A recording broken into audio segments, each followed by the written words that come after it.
Hello and welcome to the 18 WJTS News on this Wednesday, April 24th. Thank you so much for tuning in this evening. I'm Joey Rehl reporting. The Ferdinand Town Council held its monthly meeting last night. Here are the major focal points.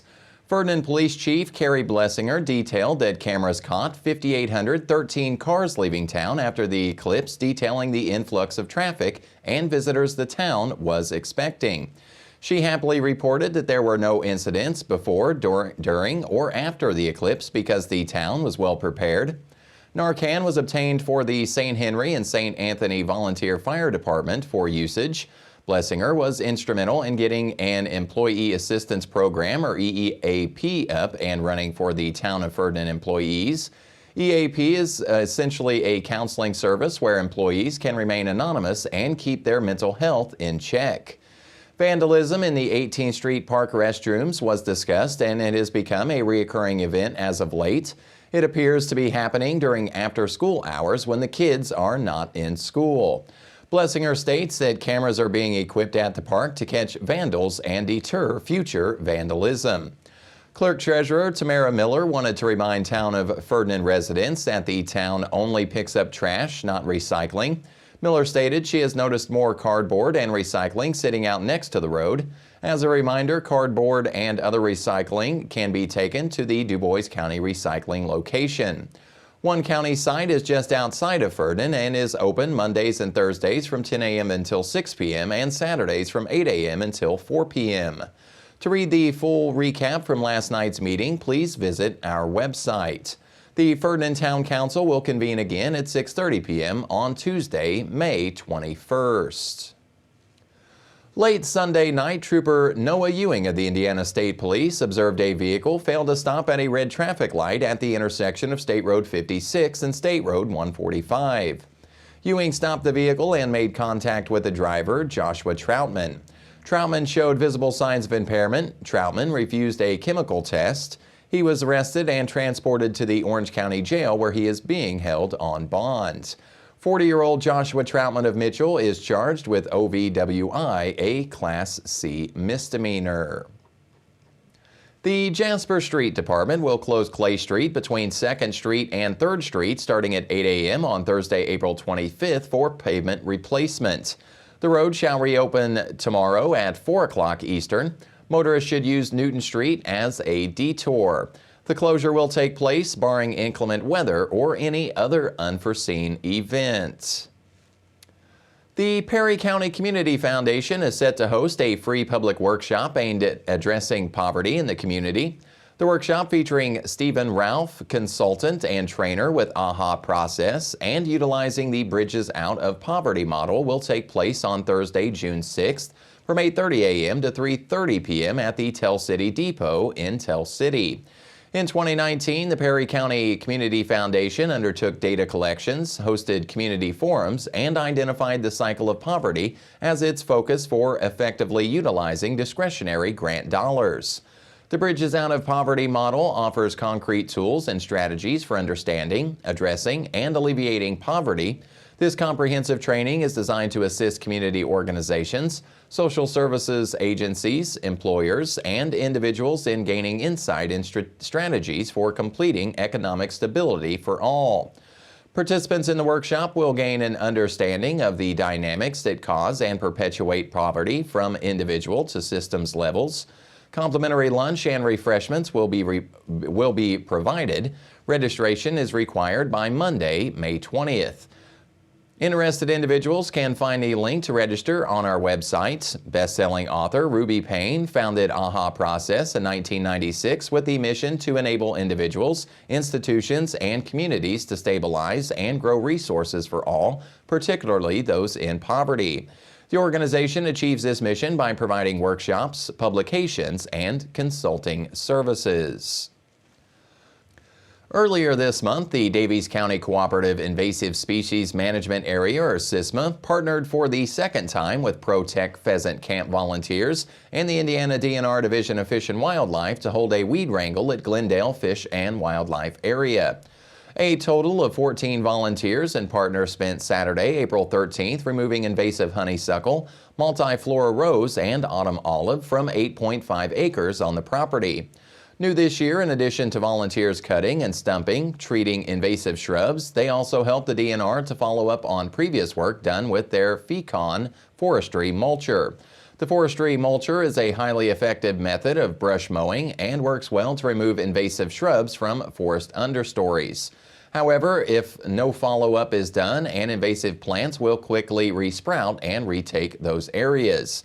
To prevent this, volunteers walk through cleared areas and spot sprayed, resprouting invasive with herbicide. According to Soil and Water Conservation District invasive specialist Emily Finch, this is a great example of how invasive management can integrate mechanical and chemical control methods. By quickly following up mechanical control with targeted herbicide, it will also allow native plants in the area to grow back without the heavy invasive plant competition. The end goal is to help maintain and improve the wildlife habitat at Glendale. If you have a group interested in volunteering to remove invasive plants, you can contact the SWCD invasive specialist Emily Finch at 812-329-0048 or Glendale property manager Rob Sullender at 812-674-0168.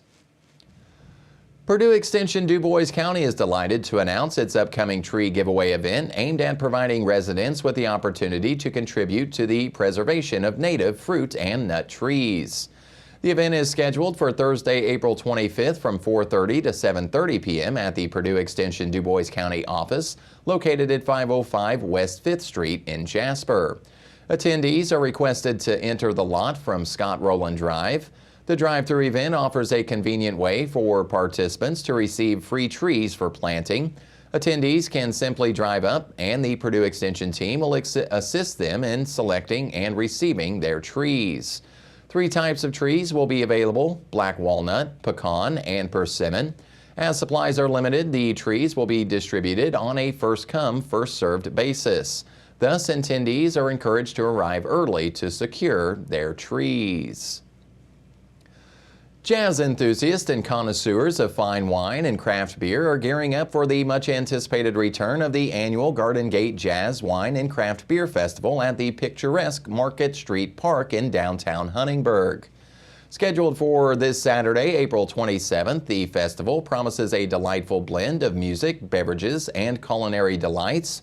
From 12 noon until 6 p.m. Eastern, Market Street Park will transform into a bustling hub of activity as wine, craft beer, and food vendors set up shop, offering patrons a tantalizing array of samples and purchases. Adding to the ambiance, talented jazz ensembles will take center stage, serenading attendees with soulful melodies and infectious rhythms. Craft beer aficionados and wine enthusiasts will have the opportunity to indulge in offerings from esteemed breweries and wineries such as Monkey Hollow Winery, Windsor Walled Winery, St. Benedict's Brew Works, and Patoka Lake Winery, among others. Foodies will also be in for a treat with a diverse selection of culinary delights from renowned partners including Oink Smokehouse, Gypsy Moon, Monastery Baked Goods, and Wood Capital Pizza, to name a few. Advance tickets are available online for $20, offering unlimited samples of all beverages. Tickets will also be obtainable at the gate for $25 with free admission for attendees aged 18 years and younger. A link to buy tickets can be found on the Garden Gate Festival Facebook page. Redemption Christian Church, which houses parishes in Jasper, Lagodi, and Tell City, announced via their Facebook page on Monday that registration is open for their annual Advance Weekend. Advance is an opportunity for brotherhood and fellowship where men connect with other men to improve themselves and their relationship with God. Advance Weekend will be held at the OFS Cool Springs facility located on Highway 64 in Velbin. The event will run from 5:30 p.m. on Friday, May 17th to 3 p.m. on Saturday, May 18th. You will be able to camp outside, build fires, lots of good food to be cooked as well. For more information and to register, please visit the Redemption Facebook page or redemptionin.com. High school students interested in law enforcement careers can now get hands-on experience through career camps offered by Indiana State Police Academy. These co-ed camps, directed by troopers, offer insight into police work, crime scene investigations, and various specialties within law enforcement. Participants will undergo physical training, interact with experts in criminal justice, and experience college life at host universities. 2 camps are scheduled for 2024. The first one at Vincennes University will run from June 23rd through the 28th, and another at Trine University from July 7th through July 12th. Registration requires a $250 fee payable online or by check. For more information and registration about these camps and other Indiana State Police camps, visit trooper.org/camp.